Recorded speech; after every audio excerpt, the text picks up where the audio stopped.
안녕하세요. JD 부자연구소의 소장 조도입니다. 오늘은 애플 상승 그리고 탐욕과 공포라는 주제로 말씀드리도록 하겠습니다. 2020년 10월 13일 화요일 시황입니다. 뉴욕 마켓워치 기술주 강세의 주가, 유가, 달러 혼조라는 기사가 있는데요. 어제 나스닥 지수가 2.56% 폭등을 했고요. S&P 500 지수는 1.64% 올랐고 다우는 0.88% 올랐습니다. 어제 나스닥은 애플 때문에 올랐죠. 애플은 5G 탑재 첫 아이폰 공개가 예상되는 스페셜 이벤트를 하루 앞두고 6.4% 급등했다. 7월 31일 이후 1일 상승폭으로는 가장 컸다. 투자자들이 이번에 출시되는 아이폰 12가 초기 아이폰에서 볼 수 있었던 높은 성장세를 나타낼 것이라고 기대하고 있다. 아이폰 12에서는 12에 관해서는 좀 뒤쪽에서 말씀드리도록 하고요. 어제 6.4%가 넘게 오른 애플 때문에 나스닥이 하늘로 날아갔다 이렇게 볼 수 있습니다. 왜 올랐을까? 그것은 이제 아이폰 12의 기대 때문이죠. 애플은 아이폰 12의 기대로 9월 3일 나스닥 마이너스 8%가 떴을 때 종가인 120.88 달러보다 더 오른 124.40 달러로 장을 마쳤습니다. 116에서 124까지 그냥 수직으로 올라갔죠. 그러자 카페에서는 포모 증후군, 그러니까 Fear of Missing Out, 뭐 나만 이제 빼고 다 오른다, 뭐 이런 것에 대한 두려움이 나타나기 시작했습니다. 제가 운영하는 이제 JD 부자연구소 카페가 있는데요. 뭐 거기 들어오시면 그 원문을 이제 그대로 보실 수가 있습니다. 마이너스 3%보다는 이제 존버가 낫다 이런 말이었는데요. 왜 이런 얘기가 나왔을까? 마이너스 3% 뜨고 팔고 기다렸더니 오히려 존버보다 못한 일이 벌어졌다라는 뜻이고요. 뭐 그것에 대해서 한번 생각을 해보겠습니다. 첫 번째, 마이너스 3% 뜨고 전량 매도 후 말뚝박기를 하고 있는 와중에 120불이 넘어가는 것을 보고 전량 매수했다면 어떻게 되었을까라는 거죠. 무조건 수익입니다. 지금이라도 늦지 않았어요. 오늘 이제 선물이 떨어지고 있으니까 그게 두렵다, 포모가 두렵다면 오늘 전량 매수하면 됩니다. 오늘 시초가의 전량 매수하면 존버보다 훨씬 이익입니다. 애플에 떨어진 비율대로 매수를 했다면 뭐 약 30% 정도가 이제 말뚝에 들어갔을 것이고요. 평단가는 110달러 정도 언저리 있을 겁니다. 그러니까 지난 뭐 장에서 못 샀다면 오늘 장이 열리는 시초가에 몽창 사면 됩니다. 그러면 손해가 아닙니다. 그런데 왜 못 사죠? 오늘 떨어질까봐 못 삽니다. 사실 테슬라의 배터리 데이를 앞두고 엄청나게 테슬라가 올랐습니다. 그리고 배터리 데이 이후 실망감으로 하루에 마이너스 20%가 떨어졌죠. 혹시나 애플의 아이폰 12의 발표 이후 실망감으로 떨어질 수도 있습니다. 뭐 떨어진다는 얘기는 아닙니다. 떨어질 수도 있다는 얘기인데 그것에 대한 두려움으로 많이 떨어질 수 있다라는 거죠. 그것은 이제 자신에 대한 공포 때문이 아닌가라는 거죠. 그러니까 못 사는 거예요. 그러나 그렇게 사기에는 리스크가 너무 큰데 가격은 오르니까 탐욕의 포모 증후군이 발현한 것은 아닌가 이렇게 보입니다. 두 번째입니다. 마이너스 3% 뜨고 전량 매도 후 120불 아래서 무조건 전량 매수했다면 존버보다 낫지 않은가. 애플이 이제 한참 떨어질 때 103불까지 떨어졌습니다. 마이너스 3% 떴을 때 120불에 팔고 그리고 기다리다가 103불 정도에 말뚝을 계속 떨어질 때 말뚝을 박다가 몰빵을 쳤다 103불에. 그러면 어떻게 됩니까? 엄청난 이득이 되겠죠. 그런데 왜 사지 못했습니까? 더 떨어질까봐 사지 못했죠. 내일 일을 알 수가 없는데 103불까지 떨어졌는데 몰빵이 가능한가라는 거예요. 뉴스는 매일 안 좋은 뉴스 나오고 기술주 역대 최고의 버블이다라고 하면서 뭐 연일 때리고 있는데 주가 하락이 염려되고 있는데 어떻게 삽니까? 못 사죠. 왜 전량 매수를 못했습니까? 자신의 공부 때문이죠. 그래서 혹시나 포모가 두렵다면 마이너스 3% 뜨고 팔고 판 가격에서 뭐 1달러보다 더 아래로 내려가면 전량 매수하면 됩니다. 마이너스 3%는 마음 편하게 투자를 하는 방법이지 오를 때 다 먹고 떨어질 때까지 챙겨 먹는 그런 돈을 많이 벌어주는 그런 방법은 아닙니다. 그나마 말뚝하고 TLT, 금투자 이런 것들 정도로 어느 정도 수익을 확보할 수는 있으나 존버보다 못할 경우도 있습니다. 그러나 뚜렷이 좋은 것은 마음 편한 투자를 한다는 점이고요. 혹시나 지난 공항에서 뭐 이번 공항은 예외가 되겠지만 지난 공항에서처럼 했다면 무조건 공항에서는 수익을 내는 게 마이너스 3% 룰입니다. 2008년도 금융위기 같은 경우는 뭐 심지어 마이너스 3%를 지켰다면 아마도 거의 한 50% 정도 싸게 사지 않았나 이렇게 보입니다. 예.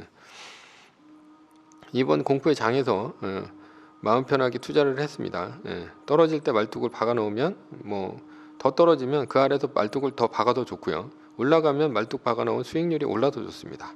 양방으로 편하고요. 밤에 잘 자고 새벽에 끝나기 전에 일어나서 확인만 하면 됩니다. 제가 2018년 10월에 아무런 준비 없이 장이 30% 빠질 때 지옥을 한번 경험해봤죠. 예를 들어서 10억 중에 30%가 빠지면 3억이 날아가는데 그러면 잠이 안 옵니다. 사실 개별주는 50%도 더 빠졌습니다. 레버리지 안 쓴 게 다행이죠. 레버리지 썼으면 50% 빠졌을 때 2배 레버리지 썼으면 깡통 찼죠. 바로 한 가지만 하자라는 거예요. 존버를 하건 마이너스 3% 룰을 지키건. 그래서 존버를 해도 마이너스 3% 룰을 지켜도 둘 다 돈을 법니다. 존버는 곰이고요. 마이너스 3% 룰은 여우입니다. 그러나 그렇지 않고 오르면 탐욕이 발동해서 매수하고 공포 때문에 팔아버리면 깡통차입니다. 탐욕과 공포의 투자는 돼지죠. 돼지는 절대 돈을 못 봅니다. 올해 마이너스 3% 룰을 지켰다면 수익률은 20%가 넘어갑니다. 25%를 21년간 매년 올리면 원금의 100배가 됩니다. 20% 이상의 수익률은 결코 작은 수익률이 아니라는 겁니다. 아이폰 12는 앞으로 이제 전망이 좋을 것 같습니다. 화웨이가 중국 시장에서 퇴출이 되면 오포, 비보가 시장 점유율을 받을 텐데 이들은 이제 프리미엄 폼 시장이 아닙니다. 화웨이는 이제 벌써부터 지금 퇴출 각이 나오고 있어요. 반도체를 못 받으면서. 따라서 아이폰 12가 퇴출되는 화웨이의 프리미엄 퇴출되면 화웨이의 프리미엄 폼 시장 점유율을 아이폰이 빼앗아 올 것이다라는 전망이 있어요. 삼성은 이미 이제 프리미엄 폼 시장이 갖고 있는 삼성은 이미 이제 중국에서 1%대 점유율로 거의 퇴출 상태에 있기 때문에 애플의 아이폰이 무주공산이다 이렇게 볼 수 있어요. 그러니까 애플은 화웨이 퇴출이 이제 호재고요. 아이폰 12가 저가 모델 그러니까 약 80만 원대의 중저가 폰의 이제 점유율도 빼앗아 올 수 있다. 이것 때문에 아이폰 12에 대한 시장의 기대가 큽니다. 그러나 알 수는 없죠. 뚜껑 열어보고 나중에 판매 실적까지 봐야 됩니다. 기대만큼 안 좋을 수도 있어요. 정말 포모가 두려우면 오늘이라도 몰빵 치면 됩니다. 자, 아마존은 아마존도 이제 4.8% 올랐고 페이스북, 구글, 알파벳 이런 데도 지금 4.3%, 3.6% 올랐습니다. 아마존 같은 경우는 이제 프라임데이 이런 것들을 열어서 이런 이벤트가 있었죠. 그래서 나스닥이 상승했습니다. 다음 달 대선에서 예상했던 것보다 더 결정적인 결과가 나올 수 있다는 전망도 주가의 상승에 힘을 보탰다. 여론조사에서는 민주당 대선 후보인 조 바이든 전 부통령이 트럼프 대통령을 앞서는 것으로 나타나고 있다. 자, 이 얘기가 뭐냐? 주가는 이미 이제 바이든 쪽으로 방향을 틀었다는 얘기입니다. 여론조사의 압도적인 우위를 바탕으로 주가에 반영하고 있고요. 즉 여론조사는 방향이 블루웨이브, 즉 민주당이 대통령, 상원, 하원 모두를 갖고 가는 것으로 예상하고 있습니다. 이렇게 진행이 된다면 11월 3일 대선 전까지 지속적으로 오르다가 누가 되던 간에 떨어질 수 있습니다. 트럼프가 되면 바이든이 안 돼서 떨어지고요. 바이든이 되면 이미 기대감은 다 반영이 돼서 그때 떨어집니다. 차익 실현 매물들이 나온다는 얘기죠. 따라서 11월 3일까지는 주가가 올라갈 수도 있습니다. 그러나 상원의 표결에서 경기부양책이 부결로 나온다면 급락 가능성도 있어요. 그러나 민주당, 공화당 양당 모두 11월 3일 전에 부결시켜서 정치적 모험을 선거 앞두고 이렇게 정치적 모험을 할 것 같지는 않고 11월 3일 이후로 상원 표결을 미루면서 서로 이제 정치적 부담을 줄이려 할 수 있습니다. 그 와중에 주가는 상승하는 모양새가 나올 수도 있죠. 제가 보기에는 요즘에 이제 금이 지속적으로 다시 빠지는 걸로 봐서 경기부양책은 시장에 반영되고 있지 않는다 이렇게 보입니다. 어제 오른 것은 애플이나 아마존의 힘으로 오른 것이란 얘기입니다. 문제는 채권입니다. 바이든의 당선과 블루웨이브 실현으로 대규모 경기부양책 통과가 대선 이후라도 무조건 된다고 이제 시장을 보고 있어요. 그러니까 한마디로 돈을 푼다는 게 이렇게 보고 있다라는 거죠. 따라서 채권 시장이 극도로 안 좋습니다. 미국채 10년물 수익률이 0.5%대에서 0.759%로 급등했습니다. 수익률이 급등했다는 것은 미 국채의 가격이 떨어졌다는 얘기죠. 가격이 떨어졌다는 것은 미 국채를 내다 판다는 얘기입니다. 자, 왜 내다 팔까요? 그것은 미 국채가 앞으로 많이 발행될 것이기 때문입니다. 무엇이 문제냐? 블루웨이브라면 2조 2천억 달러가 부양책으로 통과될 것이고 게다가 추가로 바이든 임기 동안 더 많은 부양을 하려고 할 것인데, 이러면 미국채를 갖고 있는 투자자들은 부담이 된다는 거죠. 많이 쏟아져 나오니까 당연히 수익률 올라가고, 그리고 채권 가격은 떨어지죠. 가격이 급락할 것이기 때문입니다. 그런데 미국채 가격이 급락을 하면 수익률이 급등을 하는데, 이러면 미국의 모기지 금리하고 연동이 돼 있어서 주택담보대출을 갚고 있는 가계부담이 커집니다. 최근 경기부양책이 통과되지 않자 주택담보대출의 연체율이 급등하고 있는데요. 그래서 이제 연준의 파월 의장은 의회에 빨리 경기부양책 통과를 촉구하고 있습니다.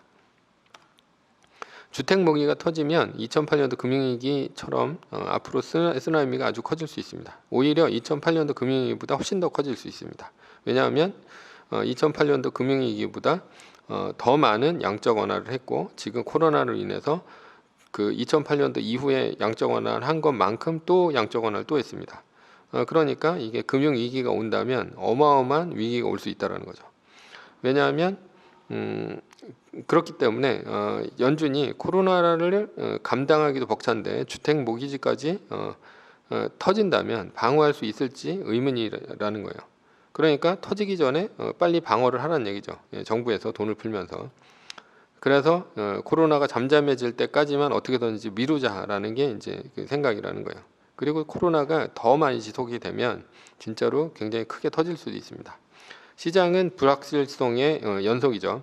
위와 같이 우리가 모르는 진짜 공포가 시장에 숨어 있을 수 있습니다. 마이너스 3%룰은 안전하게 수익을 거두고 위험을 지켜내는 룰입니다. 근데 FM이라고 있어요. 영어에는 이제 필드 매뉴얼이라고 하는데, FM대로 한다는 이제 정석대로 한다는 뜻입니다. 총알이 날아다니는 전장이나 다름없는 주식시장에서 우리는 탱크, 미사일, 스텔스기 뭐 이런 것들을 가진 투자 주체하고 겨우 소총으로 싸우고 있는 중입니다. 투자 주체는 너희들은 소총 가지고 싸우지 말고 우리가 대신 싸워준다면서 펀드를 권합니다. 그런데 펀드는 사기를 치거나 고객 돈을 빼돌리거나 샀다 팔았다 반복하면서 수수료를 가져가지만 결국 수익률은 은행 이자만도 못하거나 아니면 원금 손실까지 보게 되는 게 실정입니다. 어쩌다 잘하는 펀드가 있어도 영원히 내 재산을 지켜주는 못합니다. 왜냐하면 펀드가 해체가 되니까. 그래서 개미들이 요즘에는 펀드 해약하고 직접 투자하는 것이 대세입니다. 결론입니다. 마이너스 3%는 거대 투자 세력과 싸울 수 있는 필드 매뉴얼입니다. 이것이 마음에 안 들면 존버를 하거나 자신만의 룰을 만들어야 합니다. 여우도 곰도 시장에서 돈을 벌지만 탐욕스러운 돼지는 절대 돈을 벌지 못한다는 거죠. 마이너스 3% 룰은 선택의 폭을 넓혀줍니다. 떨어질 때 말뚝을 받거나 적당한 가격이라면 올인하면서 수익률을 극대화할 수 있습니다. 그런 면에서 능동적이죠. 그러나 존버는 선택의 폭이 없습니다. 그냥 시장의 처분만을 바라면서 하염없이 기다릴 뿐입니다. 그런 면에서 존버는 수동적이죠. 앞으로 주식시장에서 이러한 상황은 수시로 일어날 것입니다. 그때 수동적으로 투자할지 능동적으로 투자할지는 본인의 선택입니다. 매뉴얼입니다. 2020년 9월 23일 마이너스 3%가 떴으니 달러, 금, TIP, TLT 등을 가져가다가 2020년 10월 24일까지 마이너스 3%가 안 뜨면 1등 주식을 사면 됩니다. 8거래일 상승 이후에도 마이너스 3% 위기가 끝났다고 보면 되고요. 위의 상황은 매뉴얼일 뿐입니다. 따를 사람은 따르고 참고할 사람은 참고하시면 됩니다. 주식을 사고 파는 것에 대한 모든 책임과 이득은 자신에게 있습니다. 전제는 세계 1등은 우상향한다 라는 전제입니다. 오늘은 애플 상승 그리고 탐욕과 공포라는 주제로 말씀드렸고요. 후원은 제가 영상을 제작하는데 많은 도움이 됩니다. 하나은행 447-910064-61005 주식회사 JD 부자연구소 감사합니다.